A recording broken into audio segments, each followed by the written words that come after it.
બે દીકરીઓ, આખોય સમાજ એવું કે બે દીકરી એ કઈ દીકરાવાળા ન કહેવાય, એને કઈ સંતાનવાળા તમે ન કહેવાય. એ તો હમણાં કાલ હવારમાં પાન પંખેડું આવશે, એનું પંખીડું ઉડી જાય એટલે તમારું ઘરનું આંગણું છે ને એ ખાલી થઈ જશે. અને ત્યારે એ ભાઈ રણછોડભાઈ એવું કહે કે કઈ વાંધો નહીં, ભગવાને જે કર્યું એ, પણ બે દીકરીઓમાં અમે ખુશ છીએ. ધીરે ધીરે કરતા એ દીકરીઓ મોટી થાય, એકને 10મું આવે, એકને 12મું આવે.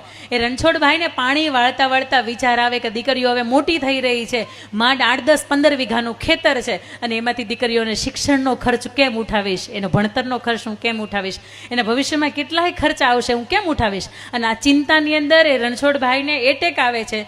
એ માણસનું પ્રાણ પંખેડું ઉડી જાય, ઘર એમ કહેવાય કે નોંધારું થઈ જાય, ઘર ખુલ્લું થઈ જાય, કારણ કે મોભારું છે એ ઘરનું ઉડી જાય, અને 3 દિવાલ વધે, બંને દીકરીઓ ને એક એની માં. પણ બને છે એવું કે જે તે સમયે રણછોડભાઈએ ગામના કોઈ 2-4 વ્યક્તિઓ પાસેથી 3,60,000 રૂપિયા લીધેલા.